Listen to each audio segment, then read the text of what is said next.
Welcome back to another reaction, guys. Another reaction for a death battle. This time it's gonna be Stitch versus Rocket. Now, before this death battle even happened, they had a live stream which they were already trying to decide who will win, and I watched that one. So I'm pretty sure Stitch is gonna win. Hey, but I can be wrong. They could have found more information. But right now, I'm placing my bet on Stitch. So let's get into it. This episode is sponsored by BetterHelp and Mint Mobile.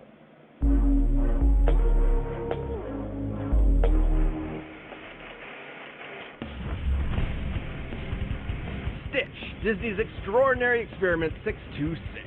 Rocket, Marvel's murderous mercenary mustelid. Those are like weasels and ferrets and Raccoon. You know, because he's a... Just because you're cute and fluffy doesn't mean you aren't the deadliest thing in the universe. He's Wiz and I'm Boomstick. And it's our job to analyze their weapons, armor, and skills to find out who would win a death battle. Alright, come on, let's see it. In the distant reaches of outer space, the mad scientist Jumbo Jukiba was accused of illegal genetic experimentation. He took the galaxy's most fearsome, most dangerous, most absolutely purely black-hearted evil creatures and smushed them all together. A great man with a vision, persecuted by spineless know-nothing bureaucrats. The results? Experiment 626, though you can just call him Stitch. He did not. I think I'm gonna be sick. Oh, so naughty. After being slated for termination, Stitch escapes to a distant planet. AKA Experiment 626. Height 3. 91.44 centimeters. Age 18 years old. Made of the galaxy's fierce creatures, knows molecular physics, former captain of the Galactic Armade, crossed over with Kim Possible. What? Oh, Jack Long, the Proud Family, and Reese's. Likes coconut cake and coffee. Alright. Earth. Oh, wait, Earth. Crash landing in the Hawaiian island of Kauai, of all places. There, he'd be adopted by the Earth girl Lilo and went incognito as the ugliest dog ever. And despite his horrific upbringing, Stitch found he had a softer side, a love of Elvis, and a kinship with Lilo, a devil child who didn't fit in, just like him. It wasn't long before Stitch was ready to do anything to protect his new Ohana from the alien threats coming to get him. And let me tell you, as a fellow mad scientist, Jumbo really outdid himself here. I've been meaning to dig deeper into Stitch's piecemeal alien biology for years. First of all, his fluffy exterior is entirely bulletproof, fireproof, and nearly impenetrable. Oh, this comes with a catch. His molecular structure is so dense, he can't swim. Sucks he landed in Hawaii, of all places. Stitch can crawl on walls, hear a whisper from miles away, and scream so loud he'll blow you to kingdom come. He's strong enough to lift 3,000 times his own body weight, and can spin dash so fast he'll burst into flames. His eyesight is also incredible. He's got night, X-ray, and infrared vision, and can even zoom in hundreds of times over. Even better, he can hawk loogies like a friggin' machine gun. His spit is conductive enough to short-circuit electronics, stick objects together like glue, and even dissolve solid rock. Oh, and he's somehow a genius, too. The dude knows molecular physics and can build entire mech suits and spaceships out of junk in seconds. You wouldn't think it from his everything, but Stitch is a genius with a brain comparable to a supercomputer. The world's most powerful supercomputer right now is Hewlett-Packard's Frontier, which can make one What is this thing? I want to see this thing fight Hulk. quintillion calculations a second. Comparing Professor Hulk at that. Stitch to Frontier is frankly a massive lowball. See, Stitch was programmed to have Jumba's own intelligence, and Jumba's IQ has been compared to that of an entire galaxy combined. I have conducted my own genetic analysis to determine Stitch's alien progenitors. His DNA includes traces of the manglioid of Meridian 4, the goo goblin booger beast, the people-eating pox monkey, the deadly disemboweler, the boiling tongue-oid, and the bottom-feeding scum sucker. It sounds like your ex-wife. Am I right? No, Wiz, what the hell? That's such a messed up thing to say about her. Be better. I'm so disappointed in you. You can make those jokes when you start paying the alimony. Well, Stitch's incredible buffet of alien DNA is supported by a power cell embedded in his body, fueled by the energy of 2 colliding planets. Huh? Colliding planets!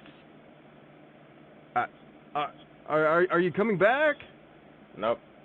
No? F*** you! Okay. He's got a jetpack, freeze ray, grenade. So he has plasma blaster, ammo types, plasma, glue, laser, rockets, nets, a grapple, anti-heat foam. He also has a jetpack, freeze ray, grenades, Seismotron 200, laser shield, and an underwater suit. And a Seismotronic 200, which can make sandwiches gigantic. Oh, and shrink enemies, that's cool too. Stitch was a one-fluff army, and he proved it when everyone from the Galactic Federation to the dastardly Dr. Hamsterville came to pick a fight with him. Including all of Jumba's experiments. Yeah, 626 isn't just some random number. There are hundreds of these little bastards running around. More trouble-making cousins to add to his growing ohana. Though he had to pacify many of them first, like Slushy, who can create a snowstorm that covered all of Kauai. Or Richter, What is who can that? split the Earth in half and shatter planet-busting asteroids. And Jumba stated that Stitch was the most destructive, unstoppable monster the universe has ever seen. Even more dangerous than Polio, who can create a black hole large enough to consume the entire universe. Speaking of black holes, in the anime, yes, there's a Lilo and Stitch anime. Stitch once piloted a ship carrying a supernova bomb strong enough to wipe out a galaxy and flew it into a black hole. It and the black hole both exploded on top of him, and he popped out no worse for the wear. You know, like you do. Another time, he piloted a ship to a different black hole in less than 2 minutes. It's unclear exactly how far this was, but the average distance between stars is about 5 light years. That means his ship would have had to have been flying at over 1 million times the speed of light. And when he's filled with love for his ohana, the power cell inside Stitch surges incalculably. He used this to defeat Dark End, an experiment explicitly made to be stronger than Stitch, who had just defeated 4 Stitch clones on his own. And Stitch completely annihilated him. He knocked Dark End into outer space so hard he dislodged a city-sized space station. You know, like you do. He's even managed to worm his way into completely different Disney properties. Oh, God, we don't have another Deadpool on our hands, do we? With Stitch around, Lilo, Nani, and the inhabitants of Earth couldn't be safer. Surf's up for everyone's favorite blue fuzzball of death. Alright, then that was Stitch. Somewhere in the Black Mountain Hills of Dakota, there was a young boy named Rocky Raccoon. Raccoon. Rocket, not Rocky. That's the Beatles song he's named after. Well, I have wasted a lot of time on some very specific research. In fact, it's just Rocket. Despite his startling resemblance to the resourceful dumpster diving mammal, Rocket originates from the alien planet Half. AKA Ranger Rocket, subject 88213. Height, he's approximately 4 foot. Weight, 100 pounds. Member of the Guardians of the Galaxy, species, half-world / mutated, not a raccoon. Got that, guys? Not a raccoon. Likes Groot, stealing body parts, McDonald's. Dislikes Earth, Spider-Man, guitar, that, which I would not say. Has dated many alien girls who now want to kill him. Oh, okay. Alright. World, which served as an asylum for the criminally insane ruled over by alien humanoids. Along with many of Half-World's cutesy inhabitants, Rocket was subjected to cybergenetic modifications by his overlord. All with the purpose of being Half-World's warden, Ranger Rocket. Rocket's mutations make him smarter, stronger, faster, and tougher than your average garbage goblin. His cybernetic skeleton is connected to artificial vertebrae and neural implants, allowing him to dodge gunfire and laser beams. survive an explosion the size of a city block, and keep up with Whoa. supervillains like Kraven and Venom. Alongside Whoa. pals Lila the Otter and Walrus the... Yeah, Rocket battled the mercenary Blackjack O'Hare and killer clowns and saved the day time and time again. I bet you're wondering what the hell this has to do with Guardians of the Galaxy. In a convoluted editorial effort to reboot his character, Rocket left Half-World to become a mercenary and had his memories suppressed. After a betrayal by his otter lover, a different one, he has a thing for otters, Rocket was sent to jail. Space jail. And prison changes a man. Gunn was the Saturday morning cartoon character of yore. He was a felon, cynical and hardened by the criminal justice system. The space criminal justice system. Rocket suffered not only from his penal servitude, but the trauma of his brutal genetic modifications, and a lingering sense of alienation. It was in this personal hell where he'd meet a bunch of a-holes who would soon be his new teammates. Star-Lord, Gamora, Drax, and of course, his best pal Groot. And together they were the Guardians of the Galaxy, defending the free peoples of the cosmos from all manner of alien menace. For a price, of course. Though unlike some of the powerhouses on his team, Rocket's raccoon body is... I told you he's not a raccoon. He was created on Half-World and is the last of an entire race of raccoon-like aliens. He just happens to look like an Earth raccoon. Don't lecture me on raccoons, Wiz. I'm an expert. Been fighting the bastards for years. Did you know their tiny little bandit masks are for reducing glare to enhance night vision? They can hear noises as quiet as earthworms digging underground. And about 2/3 of the sensory perception part of their cerebral cortex is devoted to their tactile impulses. That's why they grab shit with their tiny little hands. All perfectly suited to a nimble, stealthy glass cannon like Rocket. Yeah, 'cause he's a raccoon. As I was saying, Rocket became the team... Enchanted physical and senses, enchanted intelligence, intellect, sharp teeth and claws, skills, tactics, demolition, marksmanship, engineering, mechanics, hacking and programming, infiltration, theft, martial arts, acrobatics, and medicine. Resident grease monkey, specializing in all things technology and engineering. And fittingly, his specialty in combat is firearms. Yep, that sounds like my cue, Wiz. Rockets built giant mechs, cobbled together random junk for an improvised flamethrower, and casually slapped together a bomb strong enough to destroy a moon. Oh, and he's got every kind of hand cannon imaginable. Pistols, machine guns, miniguns, rifles, rocket launchers, plasma guns, laser guns, and my favorite, the melon popper, where melon means head and pop means kabam. That melon belonged to a Super Skrull, one of the deadliest warriors in the Marvel Universe. With the combined abilities of the Fantastic Four, including the Thing, who survived a blast from the power cosmic that could split a planet in two. Yeah, Rocket's weapons are crazy, like the Rampart armed phasic cannon, which utilizes cold not reading fusion all and that. could melt the face off the Mad Titan himself, Thanos. The same Thanos who I was know. strong enough to survive a supermassive black hole 4 light years across, and came out with only light scratches. The very same Purple Shrek who's battled universe busters and beyond, like Thor, Hulk, and Odin. If Thanos can walk through attacks from a dude who can shake the multiverse, and Rocket's guns can hurt him, I'm gonna need one of those puppies under my pillow ASAP. And similar weaponry to what rockets use can operate down to the picosecond, which is 1/trillionth of a second. He can access all of these goodies at any time from his orbital stash, a remote-controlled satellite that'll deliver anything he wants lickety-split. Rocket can zoom through the sky on his rocket skates, project force fields, teleport with a portable AI, melt through solid metal with acid, and even hack foreign technology. Anything from a prison to a planet to an entire galactic Go up the empire. moon. Rocket's the most dangerous not raccoon who's totally a raccoon in the whole universe. And he's proven it with the Guardians. He's saved Earth at least 11 times, cured Ego the Living Planet of a lice infestation, and held his own against an entire world trying to kill him all at once. He even devised a plan that ultimately stopped Dormammu, the Lord of the friggin' Dark Dimension. No wonder Star-Lord called Rocket the greatest tactical mind Stop he's ever the met, plan to even stop if Dormammu. sometimes he has a tendency to run in guns blazing. Though he'd always be a wisecracking son of a bitch, his time with the Guardians softened his edges. He learned he's to smarter enjoy than life him at again, this. and Pretty even sure made it Rocket back to is. Half-World to send that bastard Blackjack O'Hare packing. And even though he clearly is one, whatever you do, don't call him a raccoon, because there's nowhere in the galaxy to hide from this gun-toting mother flarker. All right, the combatants are set, and we've run the data through all possibilities. Alright. It's time for a... I'm still going Stitch. I'm still going Stitch. I mean, by the looks of it, he looks immortal already. He'll just water was the only thing that could basically take him out.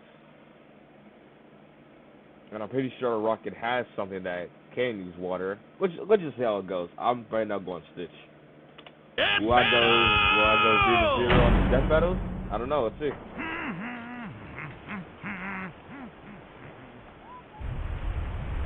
Oh, the whole place is water.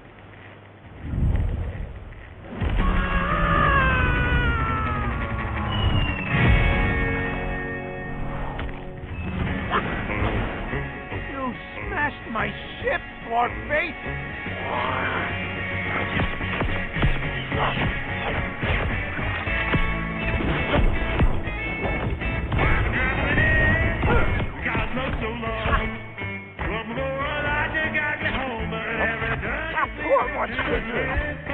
What did you say about my mother?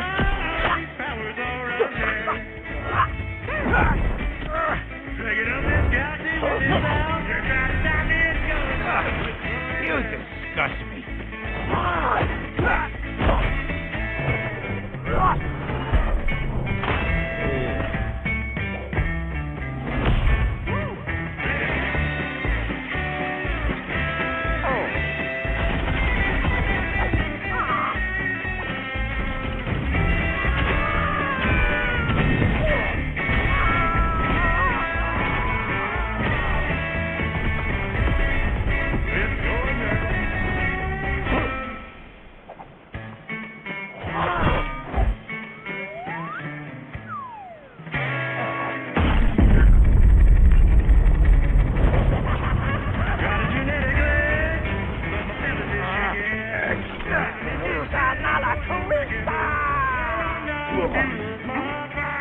That's it.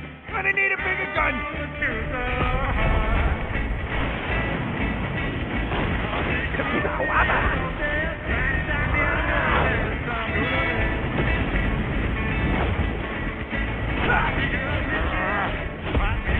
Yes! Come to Papa. I guess you could call this my Thanos Buster. It's hunting season now, Buzzball.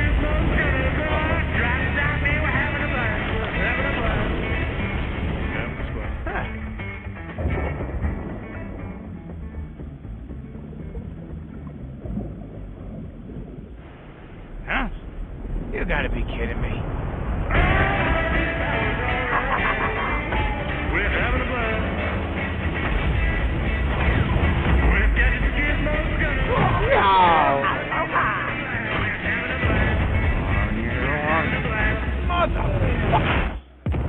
You done killed my boy Rocket.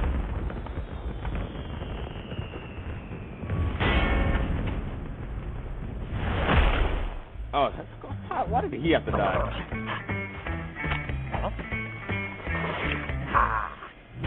Double KO! You know, brutally murdering Ice Cream Guy wasn't necessary, Wiz, but I felt it was an artful touch. Though similar in many ways, Stitch and Rocket's fighting styles were polar opposites. Stitch was more than strong enough to tear Rocket apart physically, while Rocket's guns were powerful enough to kill people even stronger than Stitch. So the question was simple. If both of them only needed one hit to win, who would get the killing blow first? It all came down to speed.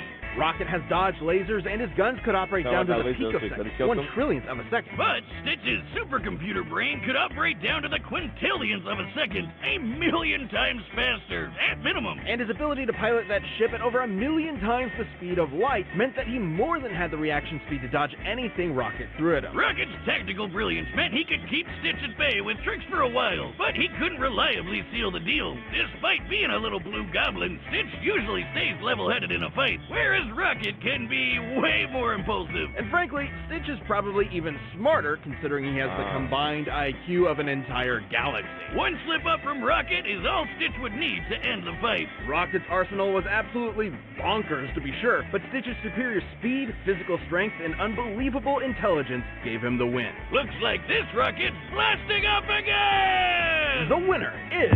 What's going on? Come on! Turkey here, too! Wait, we gotta leave the turkey behind! The winner is Stitch.